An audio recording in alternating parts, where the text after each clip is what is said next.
శివోహం భక్తి ఛానల్కి స్వాగతం అండి. అందరికీ నమస్కారం. 2024వ సంవత్సరంలో మాఘమాసంలో మహాశివరాత్రి తిథి సమయము మరియు 4 జాముల లేదా ప్రాహార పూజా సమయాల గురించి, నిశితకాల పూజా సమయం, 4 జాములలో ఏ అభిషేకాన్ని చేసుకోవాలి, పూజ, నైవేద్యం మరియు స్మరించవలసిన మంత్రం గురించి, శివరాత్రి ముఖ్యమైన విషయాల గురించి తెలుసుకుందామండి. మాఘ బహుళ చతుర్దశి రోజు వచ్చే శివరాత్రినే మహాశివరాత్రి అంటారండి. ఇవాళ చాలా ప్రత్యేకమైనదండి. 2024వ సంవత్సరంలో మహాశివరాత్రి శ్రీ శోభకృత్నామ సంవత్సరం, ఉత్తరాయణం, మాఘమాసం, కృష్ణపక్షం, శిశిర ఋతువు, చతుర్దశి, మార్చి 8, 2024 శుక్రవారం. చతుర్దశి తిథి ప్రారంభ సమయం మార్చి 8, 2024 శుక్రవారం రాత్రి 9:57 ప్రారంభమవుతుందండి. చతుర్దశి తిథి ముగింపు సమయం మార్చి 9, 2024 శనివారం సాయంత్రం 6:17 ముగుస్తుందండి. లింగోద్భవ సమయం జ్యోతి రూపంలో లింగాకారంగా ఆవిర్భవించిన సమయం కనుకనే శివరాత్రిని లింగోద్భవ కాలం అంటారండి. ఈ పరమేశ్వరుడి 64 స్వరూపాలలో లింగోద్భవమూర్తి చాలా ముఖ్యమైనదండి. అర్ధరాత్రి 12 గంటలకు లింగోద్భవ సమయమని పురాణాలలో చెప్పబడి ఉందండి. అందుకే లింగోద్భవ సమయంలో చేసే పూజ కోటి రెట్ల అనంత ఫలితాన్ని కలగజేస్తుందండి. 4 జాముల లేదా ప్రాహార పూజా సమయాలలో చేసిన పూజ సకల ఐశ్వర్యాలను సిద్ధింపచేస్తుందండి. మహాశివరాత్రి మొదటి జాము లేదా ప్రాహార పూజా సమయం మార్చి 8, 2024 శుక్రవారం సాయంత్రం 6:30 నుండి రాత్రి 9:30 వరకు. మహాశివరాత్రి తొలి జాములో పాలతో అభిషేకించాలండి. ఓం నమఃశివాయ అనే నామాన్ని ఉచ్చరించాలండి. పద్మాలతో పూజించాలండి. నైవేద్యంగా కట్టె పొంగలి లేదా పెసర పొంగలిని నివేదించాలండి. ఇలా చేయడం వలన సకల ఐశ్వర్యాలు కలుగుతాయండి. మహాశివరాత్రి రెండవ జాము లేదా ప్రాహార పూజా సమయం మార్చి 8, 2024 శుక్రవారం రాత్రి 9:30 నుండి మార్చి 9, 2024 శనివారం అర్ధరాత్రి 12:30 వరకు. మహాశివరాత్రి రెండవ జాములో పెరుగుతో అభిషేకించాలండి. ఓం శంకరాయ నమః అనే నామాన్ని ఉచ్చరిస్తూ పన్నీరు, గంధము కలిపి స్వామికి అలంకరణ చేసి తులసీ దళాలతో పూజించాలండి.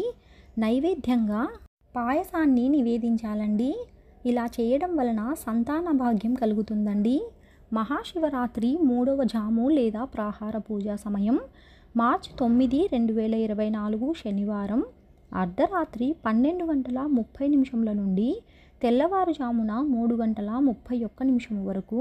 మహాశివరాత్రి మూడవ జాములో నేతితో అభిషేకించాలండి. ఓం మహేశ్వరాయ నమః అనే నామాన్ని ఉచ్చరిస్తూ పచ్చకర్పూరం మరియు గంధం కలిపి స్వామికి అలంకరణ చేసి మారేడు దళాలతో పూజించాలండి. నైవేద్యంగా నువ్వుల లడ్డూను సమర్పించాలండి. ఇలా చేయడం వలన సిరి సంపదలు కలుగుతాయండి. మహాశివరాత్రి 4వ జాము లేదా ప్రాహార పూజా సమయం మార్చి 9, 2024 శనివారం తెల్లవారుజామున 3:31 నుంచి ఉదయం 6:31 వరకు. 4వ జాములో తేనెతో అభిషేకించాలండి. ఓం రుద్రాయ నమః అనే నామాన్ని ఉచ్చరిస్తూ పచ్చకర్పూరం మరియు గంధం కలిపి స్వామిని అలంకరించి నీలకమలాలతో పూజించాలండి. నైవేద్యంగా అన్నము మరియు మహానైవేద్యాన్ని నివేదించాలండి. ఇలా చేయడం వలన భార్యాభర్తల మధ్య సఖ్యత, అన్యోన్య దాంపత్యం, సుఖ సంతోషాలు కలుగుతాయండి. మహాశివరాత్రి రోజు 4 జాములలో శాస్త్రోక్తంగా పూజలు చేయడం సాధ్యం కాకపోయినా లింగోద్భవ నిశితకాల పూజా సమయంలో పూజ చేసుకున్న కోటి రెట్ల అనంత ఫలితం కలుగుతుందండి.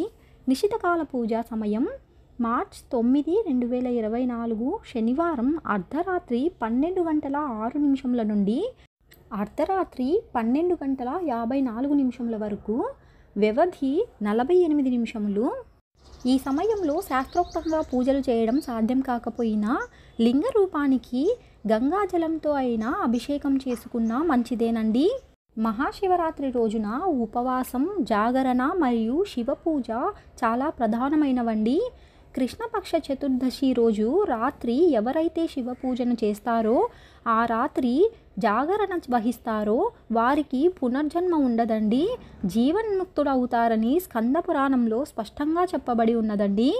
ఏ వ్యక్తి అయితే ఈరోజు ఉపవాసం ఉండి బిల్వపత్రాలతో శివ పూజ చేస్తారో, రాత్రి జాగరణ చేస్తారో వారిని శివుడు నరకం నుండి రక్షిస్తారండి, మోక్షాన్ని ప్రసాదిస్తారండి.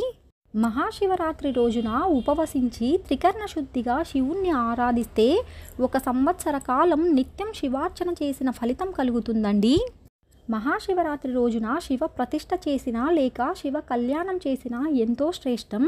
మహాశివరాత్రి రోజు తనను పూజిస్తే తన కుమారుడైన కుమారస్వామి కన్నా ఇష్టులవుతారని స్వయంగా ఆ పరమేశ్వరుడే బ్రహ్మతో చెప్పినట్లు పురాణ వాక్కు అండి. ఇవాళ శివ పంచాక్షరి స్తోత్రం, దారిద్ర దహన స్తోత్రం, నిర్వాణ షట్కం, లింగాష్టకం, బిల్వాష్టకం, విశ్వనాథాష్టకం పఠించిన ఆ పరమేశ్వరుని అనుగ్రహం లభిస్తుందండి. తెలుసుకున్నాం కదా అండి మహాశివరాత్రి గురించి, శివరాత్రి చేయవలసిన ముఖ్యమైన విషయాల గురించి. మరొక వీడియోలో మళ్ళీ కలుసుకుందామండి. సెలవు మరి, స్వస్తి.